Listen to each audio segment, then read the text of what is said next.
But I think the main things is at the end of the day, volleyball is volleyball. It's in the same 9x9 court, and the rules are the same. So we.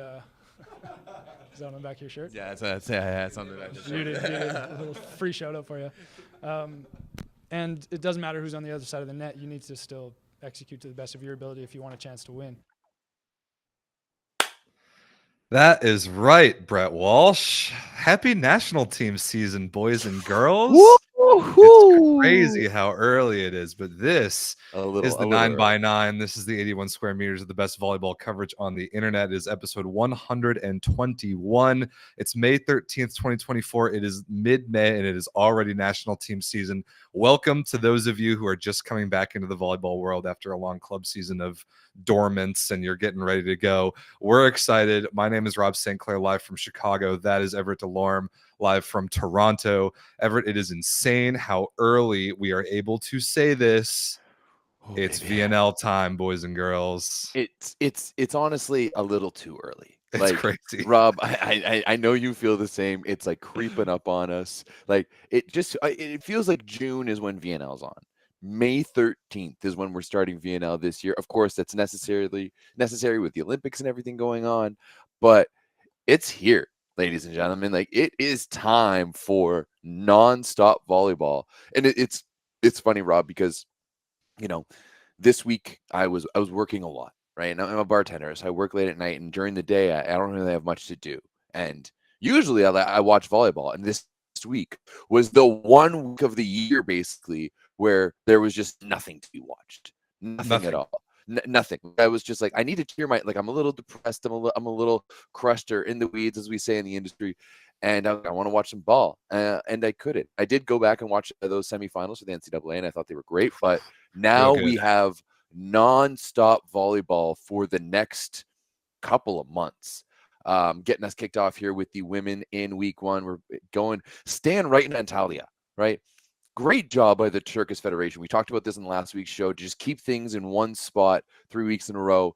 Champions League, week one, women, men, love it. And then Rio de Janeiro, where both your United States women and my Canadian women will be kicking off the week. Which one do you want to start with? Which pool do we want to start with to start kind of breaking down and previewing a little bit here? Well, good question. First of all, we should let the people know kind of how we're going to attack this VNL on the show anyway, because later tonight, Everett and I will be together recording our annual full women's VNL preview video. So we're not going to preview the whole tournament right now. We're just going to kind of talk about some of the big storylines and major things going into week one only. We'll have a dedicated video to talk about more the entire tournament. So if that's what you're looking for, hang out on the Volleyball Source channel for that. Make sure you're subscribed, and that video will hopefully, if all goes well, that video will come out tomorrow, just in time for the first matches. But as for this week, I'm really excited about this because it's just going to be fascinating to see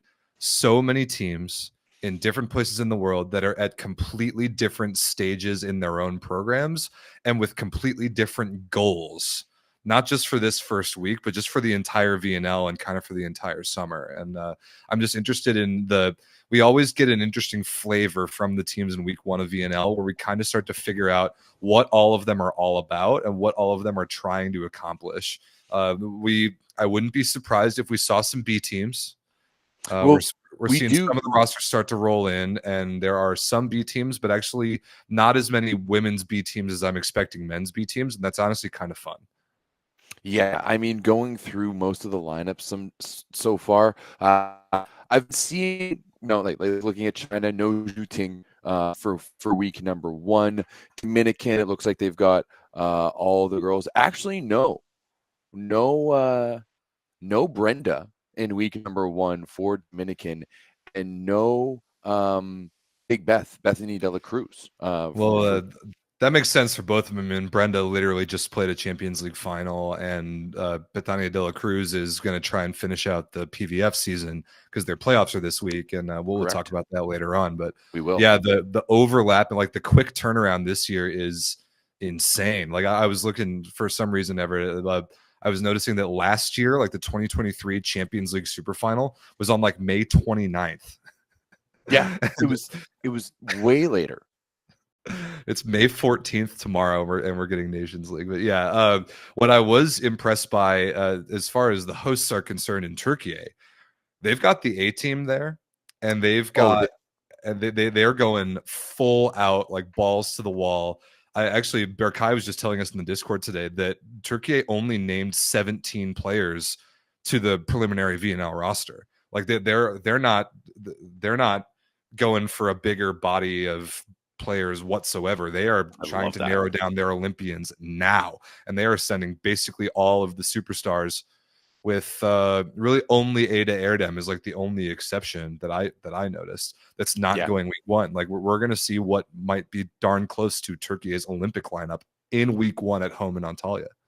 Yeah, you've got Vargas, you got Karakurt, you got Baladin, Gunesh, Ozbek Shaheen. Like they've got the group. And I mean, it is to be expected. They're hosting at home in week one, and I feel like the one thing that I've been so impressed with overall about the Turkish Federation is that it seems they're very aware about the momentum that they've built for the sport and for this team in this country recently, right?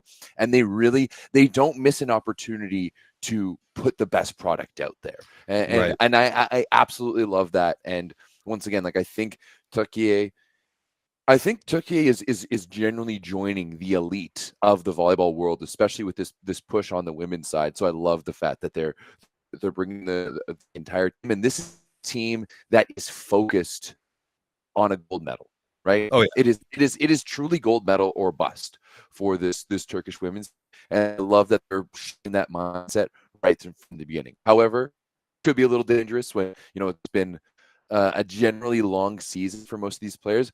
Surprisingly enough, probably one of the healthiest players they have is Melissa Vargas, because she did spend a good chunk of the season injured, right? But you know what? Good for Turkey to come out here and bring the entire team right off the bat. Yep, agreed. Some of the other teams that are kind of doing that, Brazil is darn close to bringing the entire team. They've got pretty much all. Yeah, no Thaisa. I mean, she's like 75 years old, so how can you blame her for taking a week off?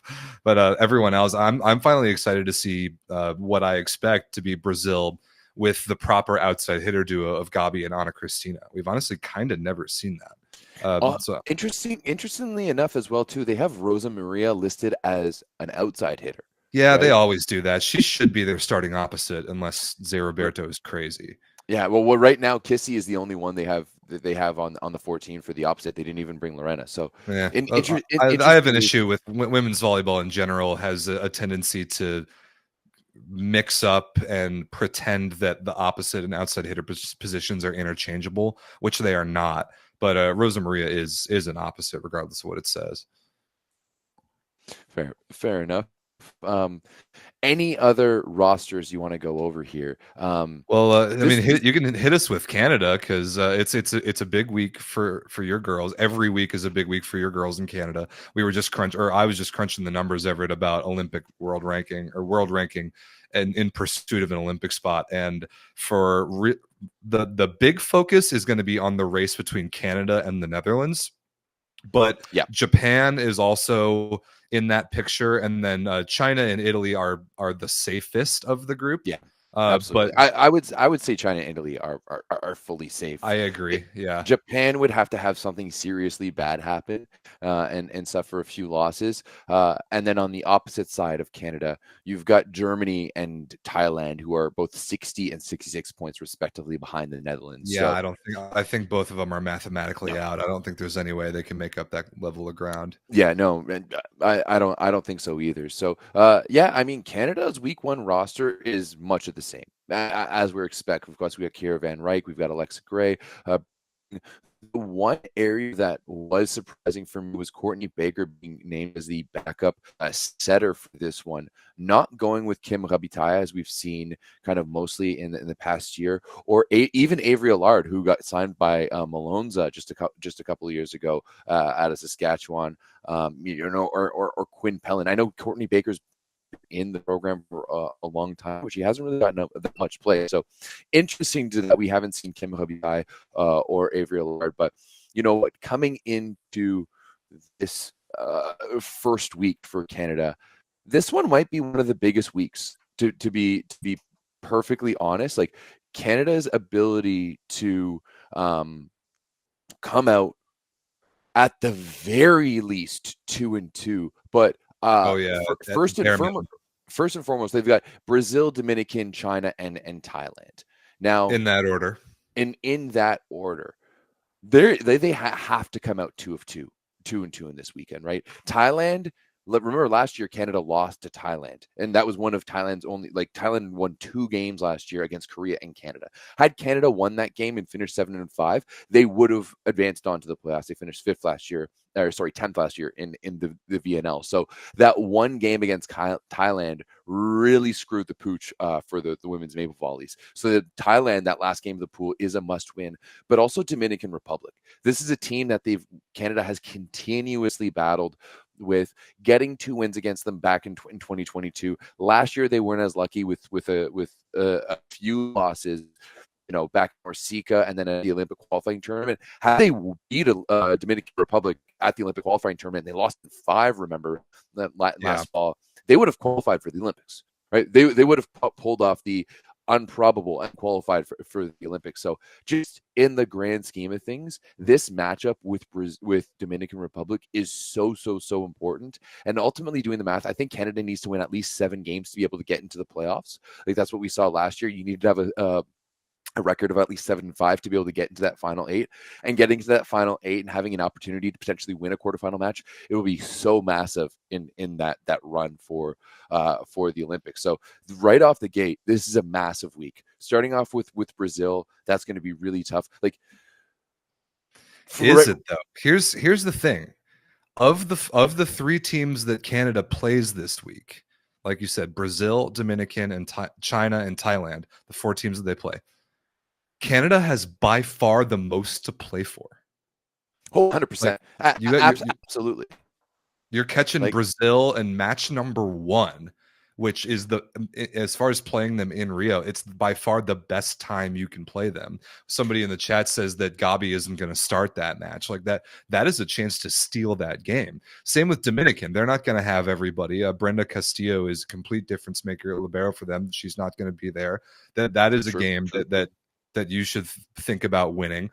China, I think, will be the hardest team to beat, because even without Zhu Ting, like, she hasn't played national team in forever.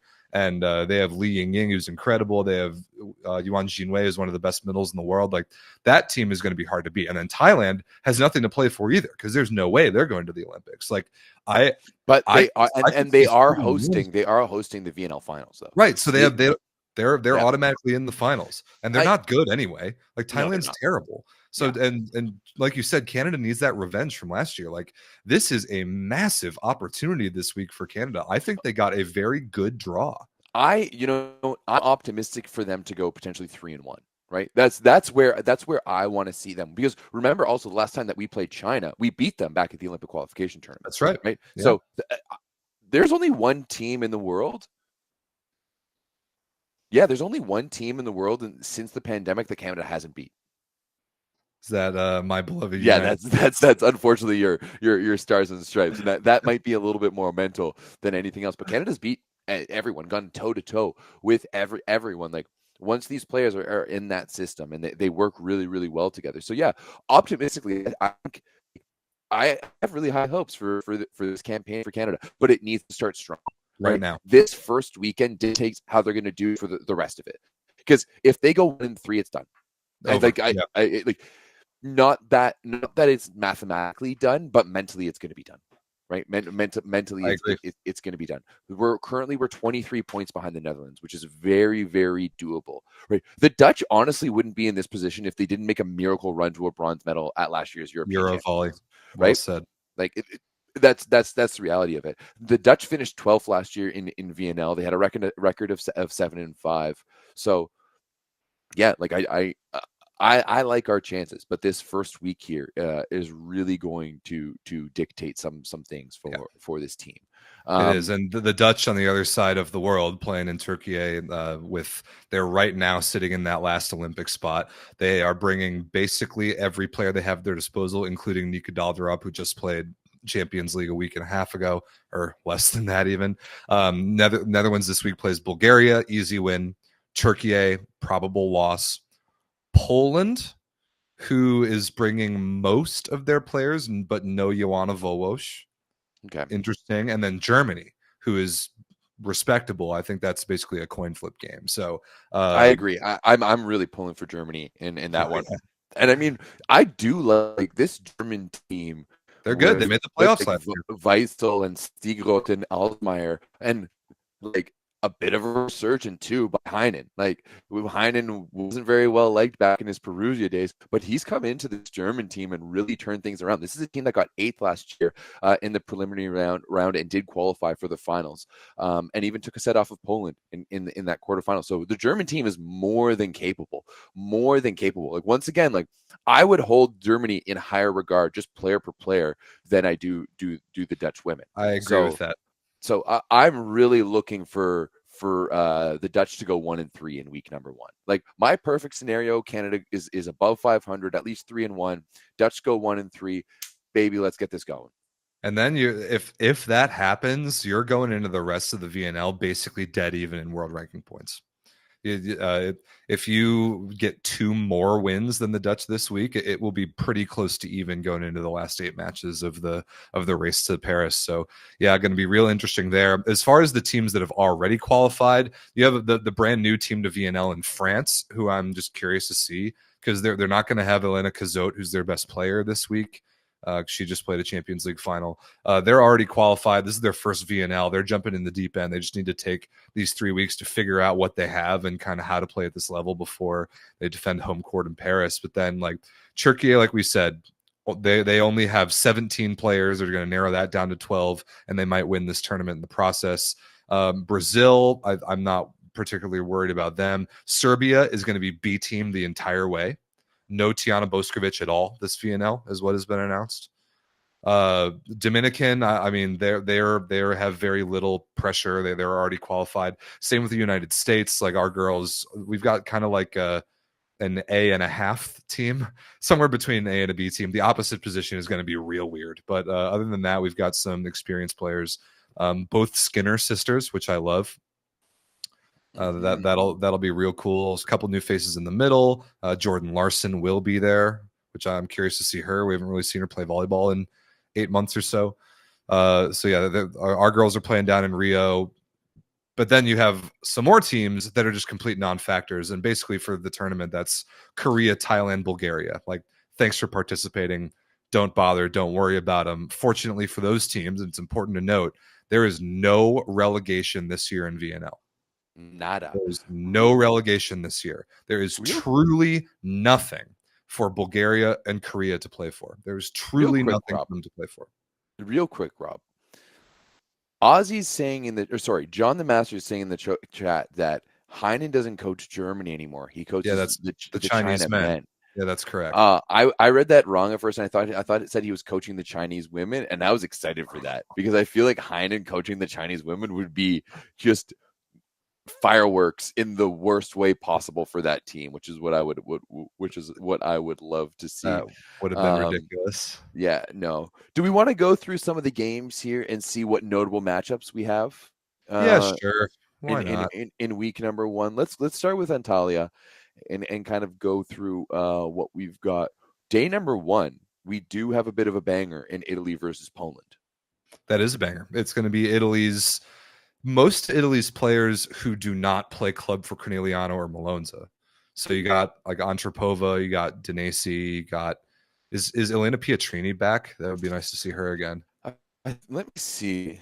Where is Italy's? Here it is. No, De Gradi, Omarui, Bossetti, and Stella Nervini, who I've never heard of. So no, where is my chiseled god of Bracchi?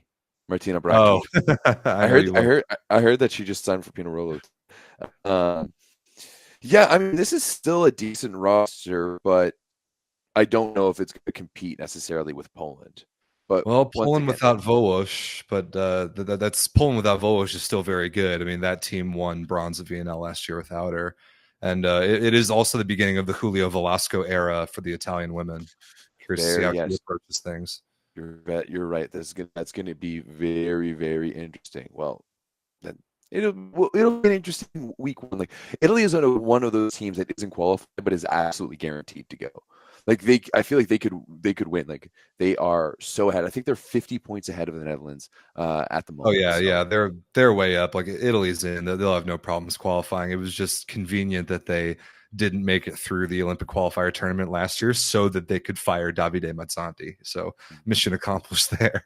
yeah. Other big matches, of course, tomorrow: Canada versus Brazil. Oops, shoot! Just threw my phone at my computer. Throwing stuff.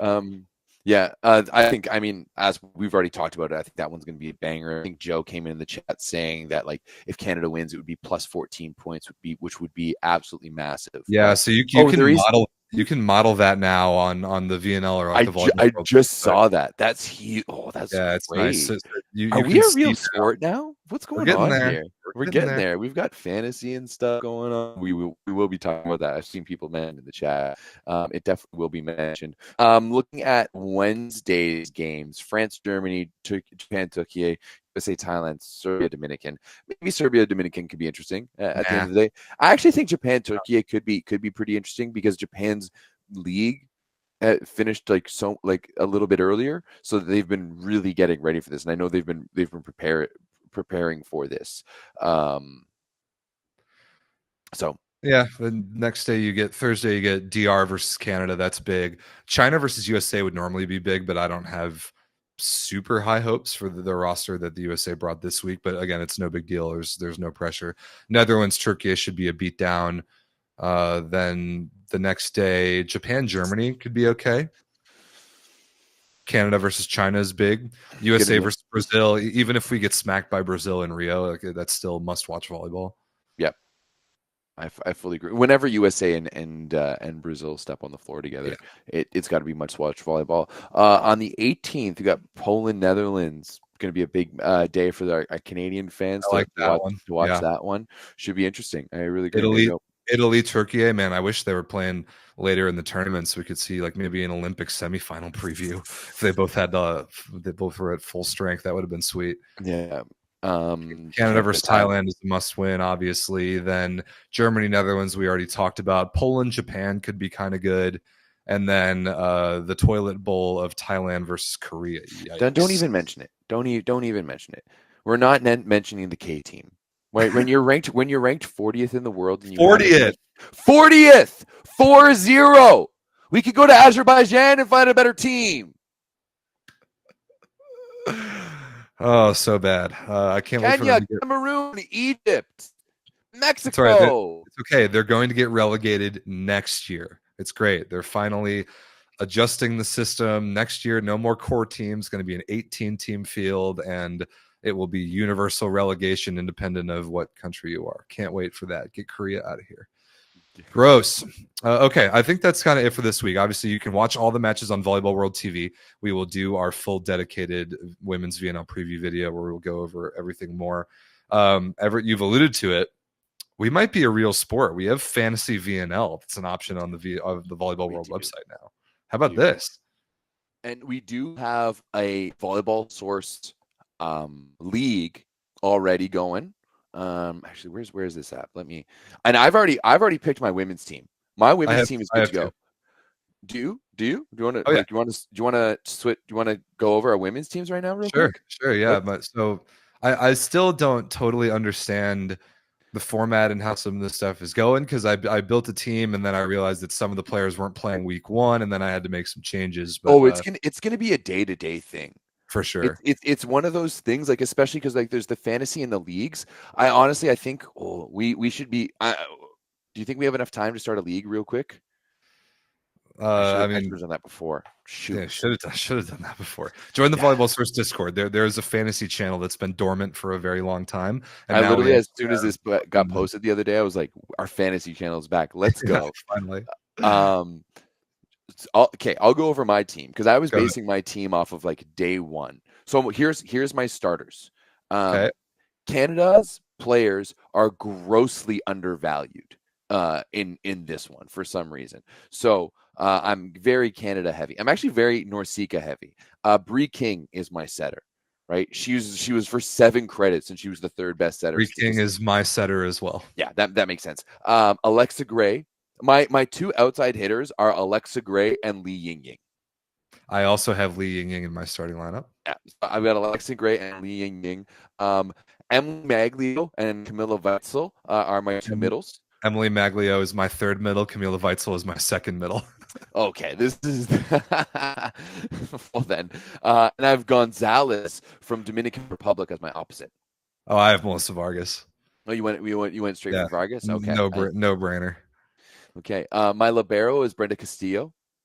Well, she's out week 1. I have Fukudome from Japan. I'm not sure if she's playing week 1 either, but let me check. Kenny Diaper from the Discord sent me a really, really good breakdown of the Japanese women today. I would love to read that too. Yeah, don't worry. I will send it to you. Big shout out to Kenny Diaper, by the way. What was he saying? I have Nika Daldrop as one of my other outside hitter options. I have Maglio and Weitzel. I picked Dana Retke, but I don't think she's in week 1. I also have Anna Christina on the outside, and I have Antropova as my backup opposite. Okay, so I have Castillo as my libero, which I'll have to switch out. Joanna Voloj, who has a second setter, who I will also She's not playing week 1 either. Yeah, Retke as my third middle, so I'll have to sub her out. Dude, it's tough because the volleyball world, my one complaint, well, one of many, but a serious complaint is that they do not post the 14 player rosters per week really anywhere. No. It's just kind of unceremoniously uploaded to the website eventually, but this needs to be blasted publicly. There is a report that's sent out to all of the first and third party people that are on site. I've seen that report every week that goes out. That needs to be public. Those rosters in that document for every team each week, that should be publicly available. Yeah. I mean, last year they would upload it to the Volleyball World website, but for 14 per week. But they don't do it anymore. But yeah, I think that this fantasy is actually a really great idea. It's a great idea. I just I'm curious about the execution of it. How do points work? How does scoring work? How do the leagues work? We'll dig into it. It's cool that it is being done. Step 1 is to do it, and then step 2 is to do it well. Hopefully we'll get there. Apparently, Kira Van Ryk is an outside hitter. Yeah, that's so this is where we're starting to see that there's some interesting things going on with all of this. We have it looks good. At the very least, it looks good, and it actually works pretty good too. It's not crashy, it's not buggy so far.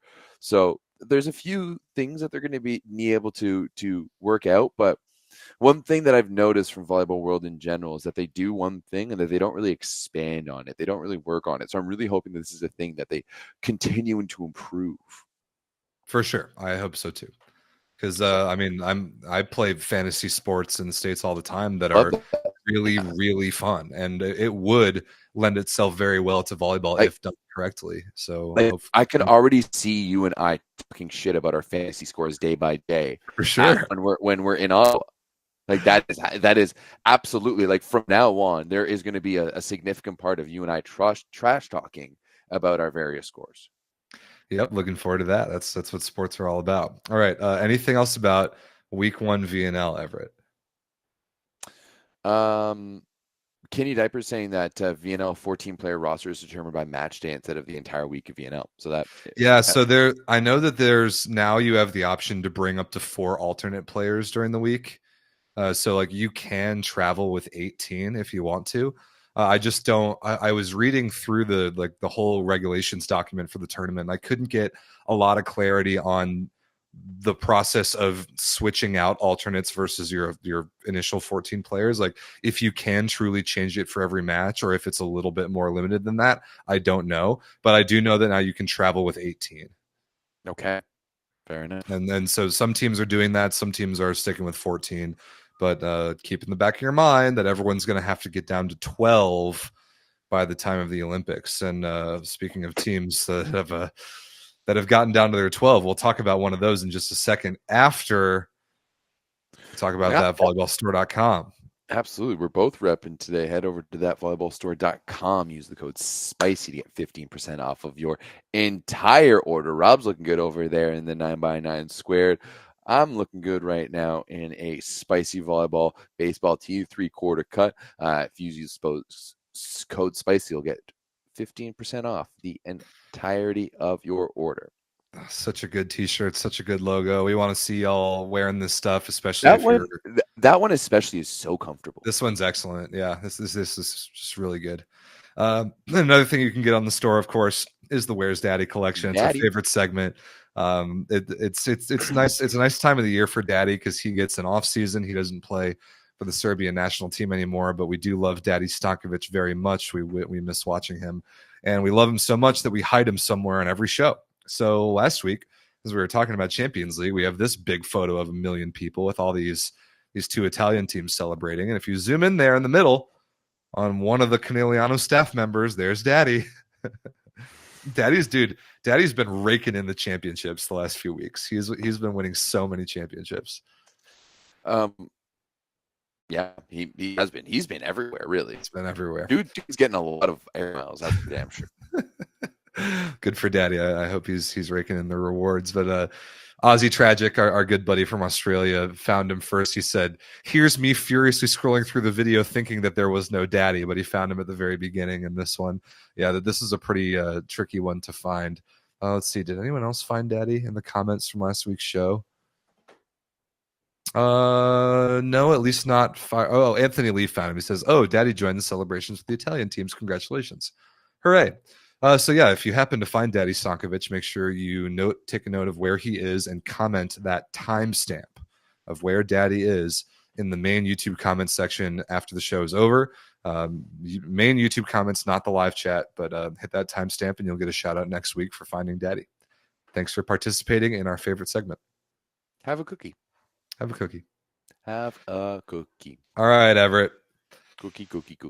It was shocking to me when on Friday, just this past Friday, May 10th, when the United States men's volleyball team came out of the clouds and already named the 12-player Olympic roster. I was blown away by this. I made a quick video about it on Instagram immediately. Now we can get into it in a little more detail, but first we can just read down the roster. The 2 setters are Micah Christensen and Micah Ma'a. The 4 outside hitters are Aaron Russell, TJ DeFalco, Thomas Jeschke, and Garrett Mwangatu-Tia. The 4 middle blockers are David Smith, Max Holt, Jeff Jendrick, and Taylor Averill. There is 1 true opposite. It's Matt Anderson. And there is 1 libero. Of course, it is friend of the program, Eric Shoji. Everett, you're Canadian. I have lots of thoughts about this, but I want to hear yours. First of all, what do you think about this roster and the fact that they diverted away from the normal breakdown of positions that so many teams go with? Most teams go with 2 opposites and 3 middles. The U.S. went with 1 opposite and 4 middles. What do you think about that piece of it? I thought it was a surprising move. I really did. And I know how reliable Matt Anderson has been, and I know how good he's been this season too, right? Like, this has been a really, really good Matt Anderson season this year for Zero Up Bank. But like, what are they going to do? Like, are past week 1, but like, is this going to be the roster that we're going to see in VNL? Like, that's going to be one of the biggest questions for me. Because to me, I know the answer is yes, starting week 2. To me, yeah, okay. The B team week 1 is what I've heard. To me, which is great, which means we're going to get the A team in Ottawa, which is exactly what we want. Yeah. To me, it does seem like Sparrow went down the path of who deserves it the most, right? And when you look at that core of middles that the USA has, there's no team in the world that has 4 middles that are almost as interchangeable as the United States has, right? And you go down that roster. Like, personally, I was thinking that if you're going to go away from someone, like if you're going to go to 3, I would probably shave off Jeff Jendrick, and not because he isn't deserving, but I just think that the work that Taylor Averill has put in over the past of the 4 years, like, it was well known how disappointed he was after not making the roster for Tokyo. Right. And Averill has objectively had better club seasons the last 3 years than Jendrick has. It's really not like Averill has had better club seasons the past 3 years than on paper.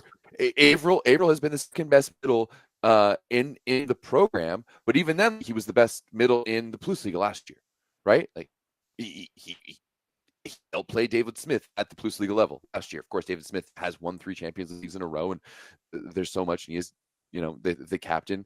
But yeah, so it's not that surprising in terms of Spraw went with loyalty. And also, I think that Spraw went with locker room vibes. That is for sure. I think that, like, I definitely don't want to call Taylor Averill and Jeff Gendrick personality hires, because they're not. But they're 2 guys who like bring up the level, and just like the levity, especially another guy like Micah Ma'a. So yeah, like this is the last kick at the can for this team.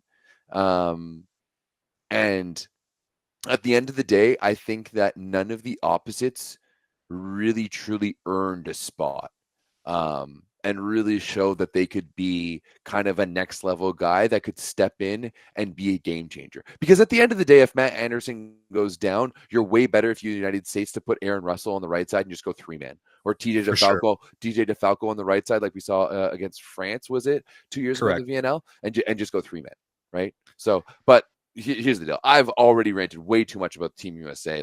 I want to hear your thoughts. All right, I've got some. I've got several. First of all, like, the point about the opposites is you nailed it right there.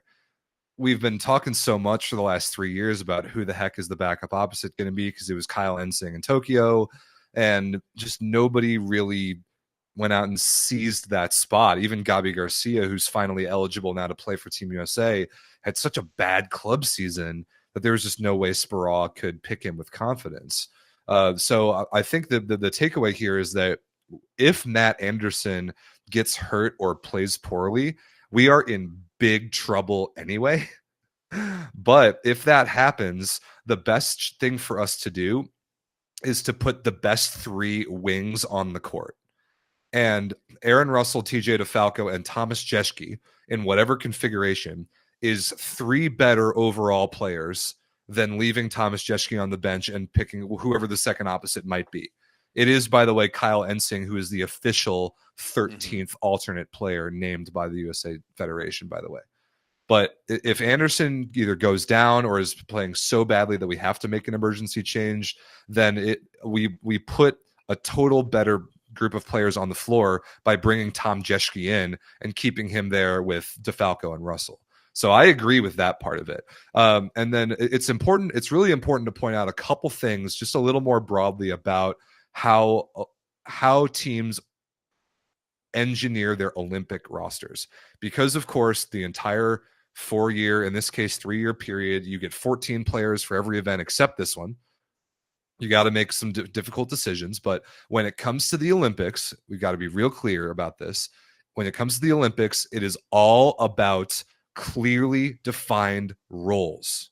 It is very important at the Olympics that you have clearly defined roles. You have to know exactly who your 7 starters are, and you have to know exactly what the roles are for the 5 players that start on the bench. And this is only in the perspective of 6 Olympic matches only. If you go to the gold medal game at this Olympics with the reformatting of the Olympics, you're playing 6 matches at most. And you will have bare minimum 1 day in between all your games, sometimes 2. I was looking at the schedule today for group play. Sometimes you're going to have 2 days in between your pool play games. So rest or like fatigue is not a factor at the Olympics. It's just not, especially not compared to like VNL or especially the World Championship. Fatigue is not a thing at this tournament. You're going to play your 7 starters every point of every match, at least to start. But then you have to define the roles of the 5 guys off the bench. Who's coming in as a blocking sub? Who's coming in as a serving sub? Garrett Mwanga-Tutia, for example, will be the guy who comes in and serves, passes, and plays defense. He will never see the front court at the Olympics. That's his role. Maybe like a Taylor Averill guy could be both a serving sub and a blocking sub, potentially. I think Micah Ma'a will very likely be a serving sub sort of character, because there's not a single universe ever where this particular American team runs a 6-2 or does a double sub. There's no way That'll never happen. So role clarity is incredibly, incredibly important at the Olympics, no matter who your 12 is. But I think the reason why I really like this USA team, and the reason why I like the fact that it was named now, is because when you look back to Tokyo and how big of a failure that was, and that was a failure by that particular U.S. men's volleyball team, that the flavor of that failure was psychological. That was a mental breakdown by that American team. It was not a mechanical breakdown. And people can say, oh, they missed a million serves. They had one of the worst serving tournaments ever. Yes, they did. That was a mental breakdown that caused them to serve so poorly. It was a remarkable example of a team just feeling enormous pressure from all directions and crumbling underneath it. The reason why I like naming this team now is for the mental aspect of it. Speaking of clarity, it is now clear the direction of this team the rest of the summer. We can attack this entire VNL and the entirety of the Olympic process with clarity. So often the rest of the teams in the world are going to use VNL as a time to figure out who their Olympians are. Guys on the same team will be competing against one another hard to fulfill a lifelong dream of representing their country at the Olympics. Now, though, through Nations League, that will not be happening in the United States gym. It is known who is going. It is known who is not. It is known who has what roles. And we can now attack this mentally with a really renewed sense of clarity that we haven't had before. And for that mental perspective, just totally changing the way we approach this tournament psychologically as a team, I really, really like this. And like you said, this is definitely the last go round for this team. This will almost certainly be the oldest team in the field, at least on the men's side. That you got to do everything you can to mentally get the most out of this team, especially after what happened 3 years ago. This group of 12 can win Olympic gold. This roster right here is one of 4 teams in the world that, in my opinion, has a chance to win. There are only 4 teams that, in my opinion, have a chance to win. It's the United States, it's Poland, it's Italy, and it's France. Those, I think, are the only teams that have a legit chance to win Olympic gold on the men's side this year. This team is one of them, and we already know the 12 and can attack the rest of the summer with clarity. I love it. I'm all for it. I think that the USA is benefiting right now is that this is the most senior and veteran team in the world. For sure. Right. There is no team that has brought in, Aussie, shut up. France is definitely a contending team. I don't want to hear that. Oh, absolutely. France is a contender for sure. I just looked at it, saw that pop up in the chat. It was like none of that shit. Right. And like, yeah, I think that just taking away that distraction of anything else and anyone else, because I think that whenever the Olympics are on the line, people get a little crazy. Like, I've seen people who are so far away from making even like a VNL roster, like or a VNL type roster, being like, I'm pushing for the Olympics. It's my dream. And like, some people get crazy about it, right? And I'm not like necessarily, but like, if you're in that gym and maybe there's a slight possibility in your head, like you might become a distraction. So yeah, let's just narrow things down. You bring in Ensing. You're going to make one of the other left sides play libero, and you've got your practice roster right there. You can go 6-on-6 in practice like that. It's really underrated about how teams think about that sometimes too. That like I'm sometimes picking my bench off of who I want to be playing against at practice. Absolutely. And who I want to be playing against the starters. And especially in a sport like volleyball, being a bench player, I think, is so much more about what you do at practice and how you push the starters at practice. And any high elite level team will have those conversations that your role as a bench player, yes, you need to be ready and to come in, but it's also to work your ass off every day in practice and to be able to push the team, right? Like, and if you're not doing that, like, it's nothing. So yeah, I think that this is there's no question marks on this. Like you said, if Matt Anderson does somehow getting injured, do you lose anything by not having any of those options? And like, hey, if Matt Anderson gets injured, then you can still bring in Kyle Ensing. But I don't think Kyle Ensing starts. He won't. Right? No. Right in those scenarios, I don't think he starts. I agree. Like I said, you would put the 3 best wing players on the floor, and that would be DeFalco, Russell, and Jeschke. Yeah, for sure. because Jeschke, as we've seen, is a world-class outside hitter. Yeah. He would start on a lot of other national teams in the world. Yeah. And he brings tremendous value. And I'm excited for his inclusion again, because he's really, really important. Somebody just asked, we mustn't overwork Matt Anderson. No, you're missing the point here. There is no fatigue and rest they're not an issue at this tournament. It's only 6 matches. It is only 6 matches. Matt Anderson has played so much volleyball in his career. VNL baby first, right? Like first and foremost, VNL, like absolutely. Like I want to see Sprawl work on that 3 outside hitter system. And he will in VNL. He will. Yeah. Did you call him up and ask him? No. When I saw him 2 weeks ago, we were talking strictly about UCLA. I didn't want to distract him. Oh, come on. Like I completely forgot. You had Sprawl on the palm of your hand. Oh, I did. Bro. Yeah, and I talked to some other USA people about some USA things, but I didn't bother John. He was busy winning another national championship. But I told him, we'll see in Ottawa, and I'll have more questions for you then. But speaking of questions, we've taken a big one away here. We can attack the rest of the summer with clarity. We know the 12. NSYNC is the 13th. I expect starting week 2 of VNL, they will travel with those 13 guys plus a backup libero, either like D'Agostino or Mason Briggs or Tim McIntosh. Like one of those guys will be the second libero, just for the sake of travel and practice. But starting week 2 in Ottawa, I expect it to be the guys, the Olympians that we now know for the United States men. And that is so different from how this team usually operates, and naming him this early. And it's so different from how every other team in the world is approaching this pathway towards the Olympics. And I'm just curious to see how it goes. Questions. They do, yeah. Every other team has a few question marks. Like you can go down the list, women and men. There's always like those 10, 11, 12 spots are always questions. Right.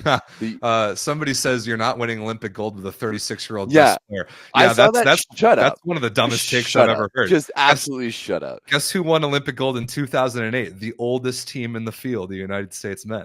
Like what are we talking about here? This team how is old absolutely. Was Paul when you guys won it? He was almost 40. This team is absolutely an Olympic gold medal contender. They are one of 4 teams on the planet that can win. I mean, it's now or never for this USA team. Because we're about to enter a potential dark age of USA men's indoor volleyball, right? Like I know, like, and that's my own thing. But like without Matt Anderson, without some of these guys, like who are the next guys up? And it's going to be really interesting. That is a conversation for after Paris, 100%. But Stefan, if you're thinking that the USA doesn't have the ability to win, like. Yeah, you haven't watched any volleyball the last 3 years. Absolutely not. This team has a very legitimate chance of winning. This team is up there with the best of them, right? Even if Russia was here, I'd still think that USA was still a favorite. So, Sergio was 40 in 2016. Volkov was super old. Like Tachukin played in 42. Olympics. Get out of here.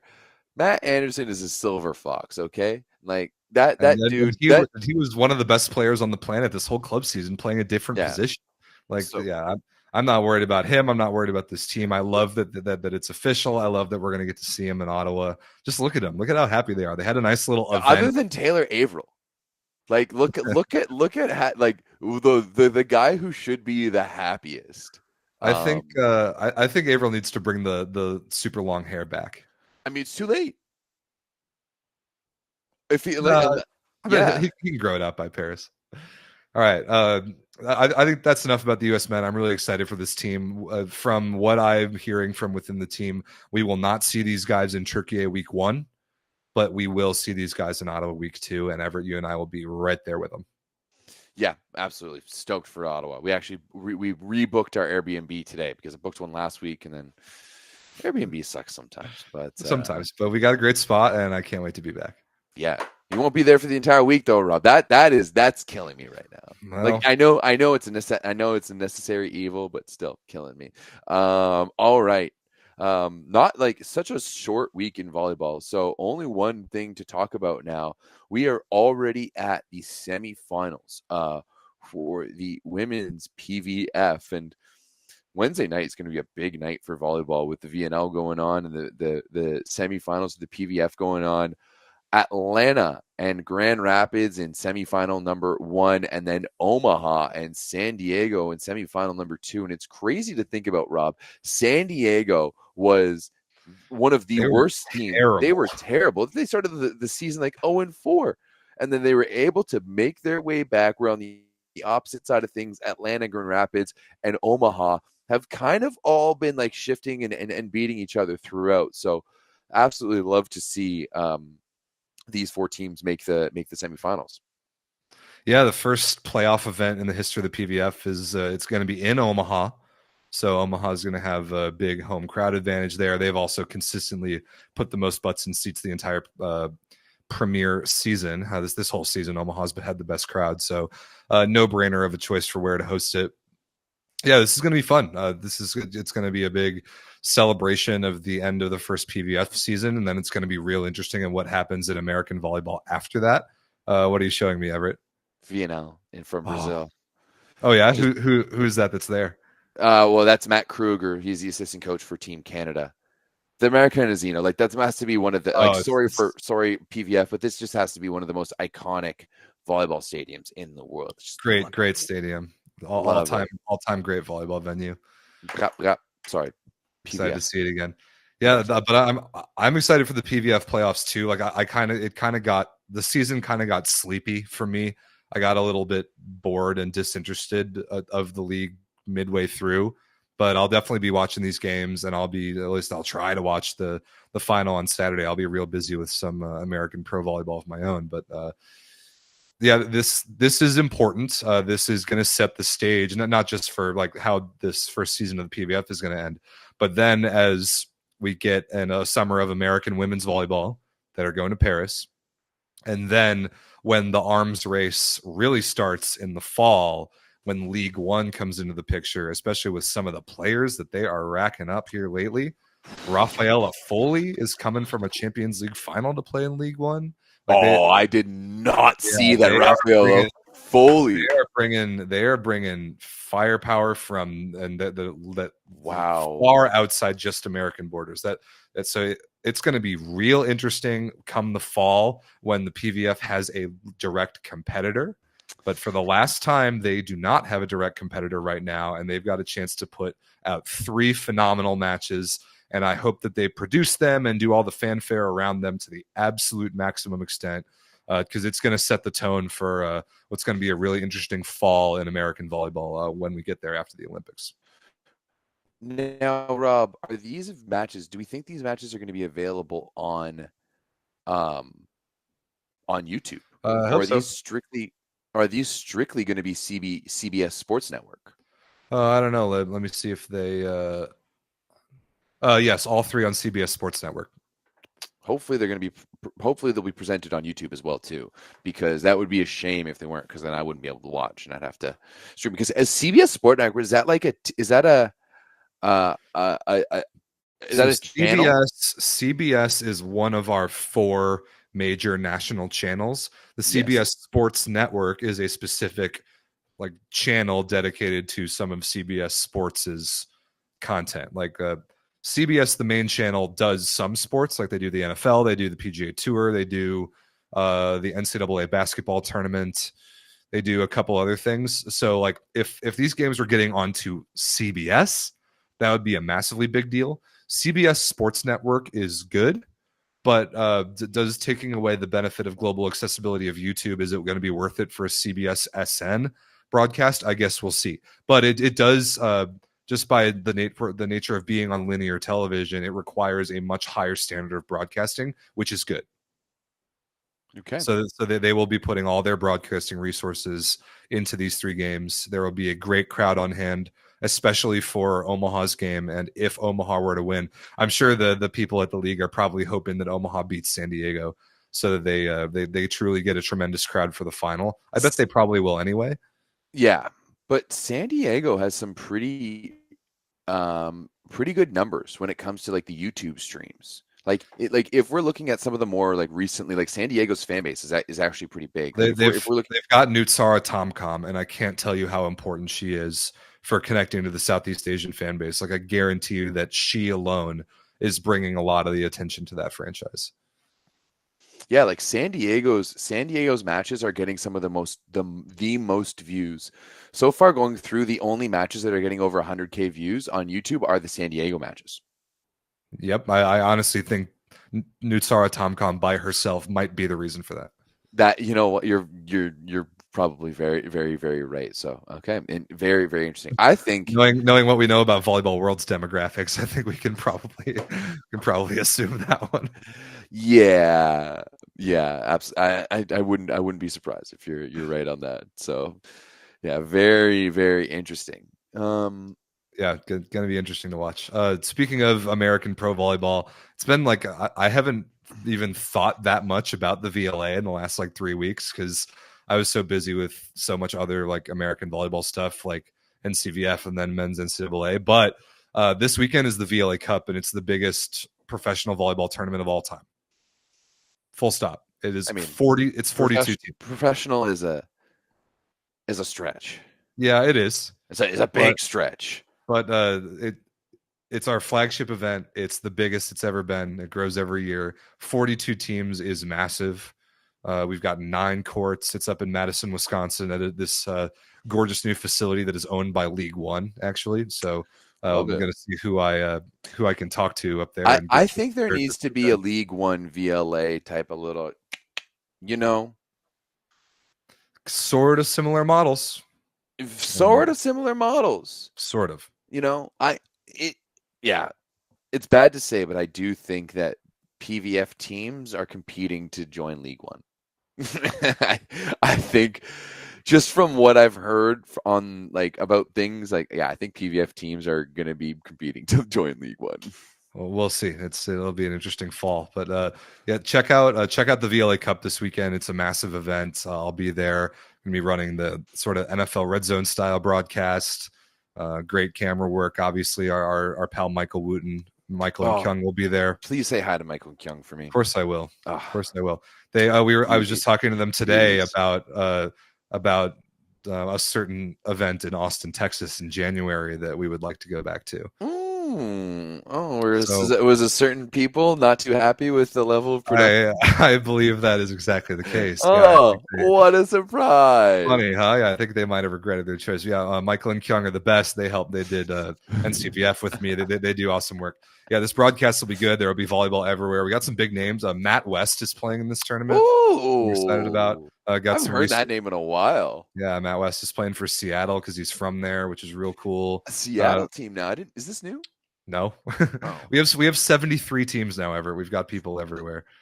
Where are they? If there's only 42 playing this weekend, where are the other 31?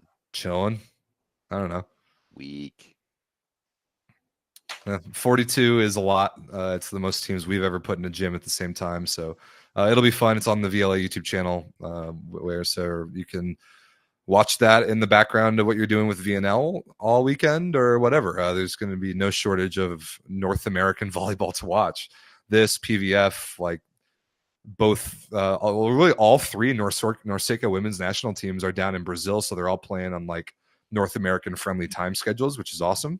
Love that. So it's going to be a good week for North American volleyball fans. I did see that we had a Dominican fan in our chat early, and I will say this: the only time I'm going to cheer against the Dominican Republic is when they're playing my Canadian team. Other than that, I had the privilege of watching the Dominican Republic beat your United States in Quebec City last year, Rob, in front of a sellout crowd, which was a beautiful event. Big shout out to Université de Laval once again for that. Great job. I'm pretty sure they had more fans on their worst day than Charleston had the entire time. Well, no question about that. But that Dominican team is a lot of fun to watch. So I'm glad that if it wasn't going to be us to qualify, I was glad it was them. Yeah, I like them too. I would like to play them this summer and beat them and get some revenge for NORCECA on the women's side. But yeah, I like that team. That's a fun team. I like all these teams. This is a big week. It's national team season, so make very sure that you join the Volleyball Source Discord. It's very important that you do that. It's going to explode in user base this summer. It's going to be the best place on all the internet anywhere to talk about Nations League and talk about all the other stuff going on as we lead up to the Olympics. And Also, stay tuned to the channel because Everett and I just earlier today were planning out our big summer of volleyball source content. We've got a lot going on. We will hopefully be releasing our full women's VNL preview tomorrow. So you're going to want to stay tuned for all that. And then also join our Volleyball Source Fantasy League. Oh, we have so one? when you go, yeah, well, we have one. You need to join it, Rob. So when you go into the fantasy section of the new VNL fantasy app, you go into the leagues section. I don't know if people can see it there, maybe not. Go into the league section, that middle one, and you'll be able to search for the Volleyball Source one. I'm going to put it in the show notes. Oh, Andre Brown with the Iceman. Big shout out to my boy. Oh, yeah. Andre's had an awesome year. He's been the best middle in the league by far. Yeah, of course. He's Canadian. What do you expect? Somebody literally just joined as like we bumped up. So yeah, join it. It's gonna be fun. Whoo! National team season is here. Let's go, baby. It's a little early, but I'm like as we were getting ready for this stuff and as we're getting ready to film the video that we're about to film, like that's kind of like, oh yeah, this is go. Yeah, dude. Canada plays tomorrow. It's nuts. Canada plays tomorrow. I get to spend all day watching volleyball tomorrow, which is fantastic. Yeah, tomorrow, 8 p.m. Eastern, Canada, Brazil. Love that. Okay, bye, babies. We love you. Have a great day. We love y'all. Happy national team season. Bye.